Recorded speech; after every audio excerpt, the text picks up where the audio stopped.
Me acompaña Luis Benavente, él es director de la consultora Vox Populi. ¿Cómo está, Luis? Bienvenido. Buenos días, Rumi. Gracias por la invitación. ¿Cómo has visto estas elecciones en primera vuelta? Bueno, para ir al grano, irregulares. Yo los he visto con mis ojos. Las he visto como son, irregulares, ¿no? A ver, hay quienes afirman que hay fraude y hay quienes creen que no hubo intención. Mira, si se cae un avión con 300 personas y se mueren, no hay ninguna intención ni del piloto ni de la empresa. Pero muertos están y el dolor es muy grande. Totalmente. El daño está hecho.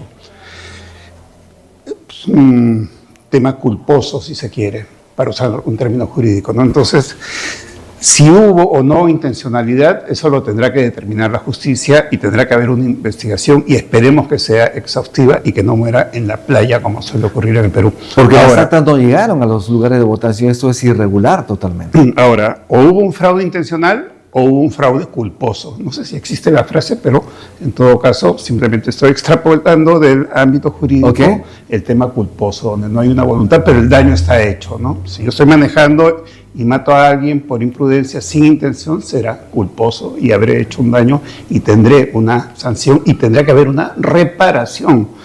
Ahora, en Lima hay un promedio muy grande de ausentismo. El ausentismo histórico en el Perú es del 2001 al 2016,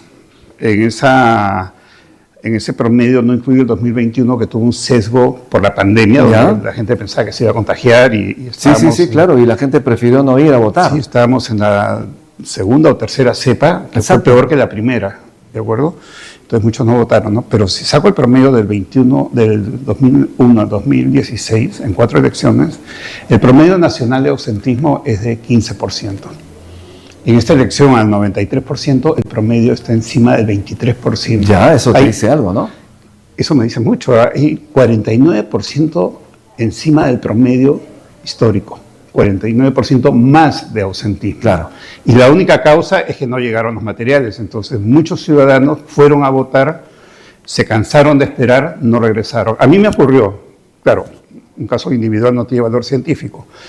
Voté a la tercera, pero fue porque tenía el local de votación a menos de 100 metros de mi casa. Perfecto. Yo podía ir y volver cuantas veces. A la tercera voté con unas colas enormes y dije, bueno, yo soy mayor de 65 años, apelé al voto preferencial y me permitieron votar, si no hubiera tenido que hacer un colón. Entonces, eso hizo que mucha gente se retire, mucha gente que tenía la intención. Claro. Entonces, y esos pueden ser cientos de miles, puede ser 1 millón, puede ser más de 1 millón. Tiene que investigarte en todo caso qué es lo que pasó, si era intención de fraude, como tú lo señalas. Ahora, con o sin intención, se ha vulnerado el derecho al sufragio, el derecho constitucional al sufragio.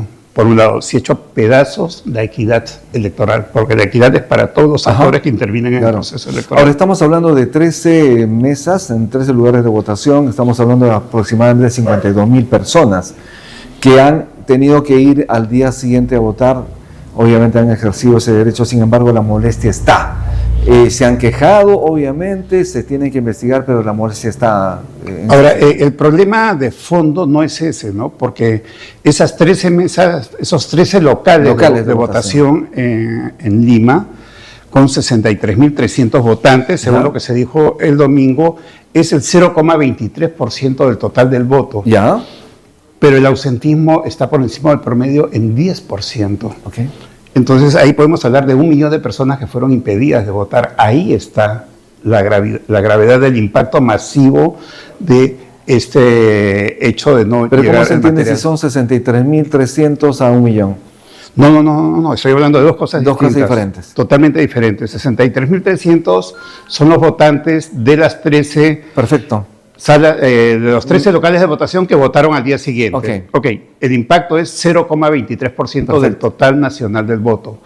El problema es los que fueron a votar a locales donde sí se abrieron las mesas, pero que se abrieron con 5, 6, 7 horas de retraso y se retiraron. Esas personas pueden ser cientos de miles o 1 millón de personas. ¿Pero cómo se puede estimar que fueron efectivamente 1 millón? Se puede estimar en base a una comparación histórica. Por eso decía, el promedio histórico de ausentismo en el Perú, desde el año 2001 al 2016, es del 15%.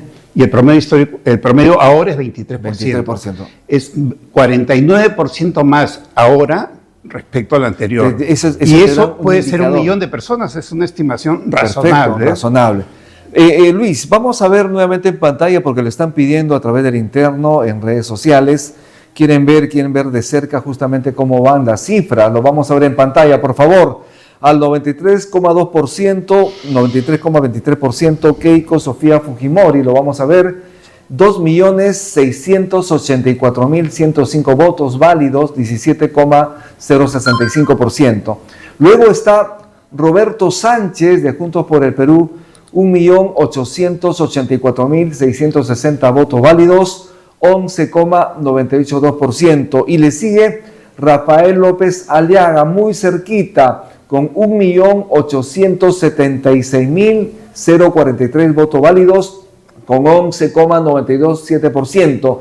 Y en el cuarto lugar está Jorge Nieto, con 1.741.296 votos válidos. Eso significa 11,07%. Ahí yo veo un empate técnico de 3 candidatos que pugnan justamente la segunda vuelta electoral, Luis. Sí, queda pendiente el 7% de las mesas, que es mucho voto, es más de 1 millón de votos. Ya, y además estamos hablando también de los votos que vienen de afuera, ¿no? Los votos del exterior. Sí. Y también de varios sectores del interior del país. Sí. Va a ser bastante reñido, Luis. Sí, hasta ahora es bastante reñido. No sabemos qué puede pasar todavía. No se puede decir que tal o cual candidato va a acompañar a Keiko Fujimori. Ella sí lo tiene seguro ya. Exactamente, es una final de fotografía. Sí. Van a disputarse voto a voto prácticamente. Que es muy usual en el Perú y el mundo. Qué rara esa situación, ¿no? Por ejemplo, el tema entre Trump y Kamala Harris fue muy parejo. Exacto. La diferencia de votos entre 150 o 200 millones de votos, no recuerdo cuántos son en Estados Unidos, era de 1 millón de votos, era baja, era del 1% máximo. Ajá. Y acá en el Perú hemos tenido muchas elecciones, 2001, 2006, Alan García pasaba a segunda vuelta por algunas décimas frente a Lourdes Flores. Claro. 2016, 2021, Keiko Fujimori perdía por 1 o 2 décimas en esas 2 elecciones. Así Entonces, por una razón curiosa, hay esa tendencia a resultados muy, muy ajustados. Las encuestadoras han hecho su trabajo en su momento con los flash electorales, sin embargo, habían diferencias, como sabes, entre una televisora y otra. ¿A qué se debe esto? A ver, el método del conteo rápido es un método muy bueno, es muy, muy eficiente. Realmente es sorprendente, permite márgenes de error muy, muy pequeños porque es un método realmente aleatorio, porque usa un salteador sistemático que ratifica esa aleatoriedad y porque al final de cuentas al seleccionar una muestra, una cantidad de mesas, se está seleccionando a todos los votantes de cada mesa, entonces las muestras son grandes, de 100.000, 200.000 votantes, ¿no? Ahora, las diferencias son pequeñas, no hay digamos 5 puntos, 4 puntos, algo que llame poderosamente la atención, ¿no? Lo que pasa es que el orden ha cambiado. Pero el orden cambia muy rápidamente. Ahora, en este momento de la cuenta oficial de la OMPE, me parece que Sánchez le lleva 6 décimas a López Aliaga. Así es. Bueno, pues con un poquito de voto cambia el orden. ¿No? Con unos podría volver a ocurrir, podría volver que Rafael López Aliaga esté repuntando nuevamente. Podría ser, ¿no? A lo que voy es a que con muy poco voto cambia el orden, quién va primero, quién va segundo, ¿no? Y eso tiene un efecto muy impactante, ¿no? De momento yo lo que veo es que hay una discrepancia innegable, pero el tema está en el orden que ha cambiado, ¿no? Pero si vemos los números y los comparamos, no hay una gran diferencia. Claro, además tiene que ver con ese margen de error tan reconocido y señalado por quienes hacen encuestas en el país. ¿Cómo has visto tú la participación del presidente de la República, José María Balcázar, en este proceso electoral? Bueno, él es un presidente ausente, no. ¿Y es mejor que esté ausente en proceso electoral? A ver, yo creo que la autoridad máxima en un momento dado debe pronunciarse, debe intervenir. Si hay caos, debe llamar al orden. Si hay dudas, debe pedir investigación. Podríamos hacer un manual de todo. Claro. Si hay una hecatombe debe estar en el lugar de los hechos. Si hay un incendio masivo debe estar ahí. Si hay un terremoto debe estar. Hay cosas que le corresponden al gobernante, ¿no? Entonces yo creo que lo del domingo es algo muy controvertido, muy irregular, muy polémico. Está afectando a la democracia definitivamente. Está generando reacciones muy fuertes. Y el presidente no se ha pronunciado, ¿no? A lo mucho hemos tenido un pronunciamiento de algún ministro, claro, por una cuestión funcional, si se quiere, sobre la seguridad, pero creo que un gobernante no debe ser tan ausente, ¿no? El fiscal de la Nación, Tomás Aladino Gálvez, ha señalado ayer que no hay fundamentos legales en el Perú en este momento para declarar la nulidad de las elecciones. Como sabes, en su momento Rafael López Aliaga había pedido nulidad y había pedido nuevas elecciones, pero además llamó a la insurgencia civil. ¿Qué comentario tienes sobre estas declaraciones? No estaría de acuerdo con insurgencia civil. Creo que hay que agotar los métodos institucionales, ¿no? Democráticos. Sí estoy en desacuerdo con el fiscal de la Nación, porque se ha vulnerado el voto de posiblemente 1 millón de personas. Entonces, que no me digan que no hay evidencia de nada. Que se tomen el trabajo de hacer una pequeña progresión estadística, ver las curvas históricas y todo. El mismo presidente del Jurado Nacional de Elecciones, después de mediodía, dijo que había 30% de mesas no instaladas en el Perú, exacto, 90% en Lima. Sí, lo recuerdo. El doctor Burneo dijo eso. 30% es más de 6 millones de votantes, excluyendo el ausentismo histórico nacional. Y de esos 6 millones, la mayor parte va en la mañana. Es más, uno va a votar en la mañana y hay colas. Uno va a votar a las 3 de la tarde, vota rapidito. Eso exacto, es histórico. Exacto. Entonces, yo puedo pensar que por lo menos 60% fue en la mañana. Entonces, 4 millones de votantes fueron en la mañana. En muchas de esas mesas no llegó el material y muchos de ellos se retiraron. Y si yo veo eso con la diferencia del ausentismo histórico respecto al ausentismo de ahora, puedo afirmar de una manera muy razonable que eso afectó por lo menos a 1 millón de personas a quienes se vulneró su derecho constitucional al voto. Entonces, en ese sentido, el señor Gálvez tendría que revisar su afirmación. Yo creo que está totalmente equivocado. Por lo tanto, desde tu punto de vista, ¿estas elecciones son nulas? ¿Deberían anularse? Mi punto de vista no es una opinión ni es una subjetividad, es una argumentación estadística para una decisión posterior, basada en evidencias, basada en lo que dijo el presidente del Jurado Nacional de Elecciones, en el reconocimiento de ese 30%, en el ausentismo histórico. Entonces no es una opinión suelta de tipo político, es una argumentación científica, con rigor, ¿no?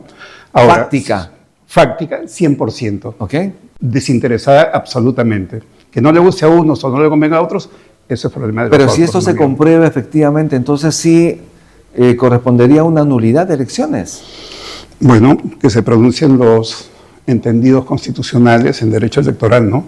Pero yo creo que es un escándalo mayúsculo que de una manera masiva se haya impedido el derecho constitucional al sufragio, se haya roto, hecho pedazos el principio de equidad electoral y que fijara la nacionalidad que no pasa nada.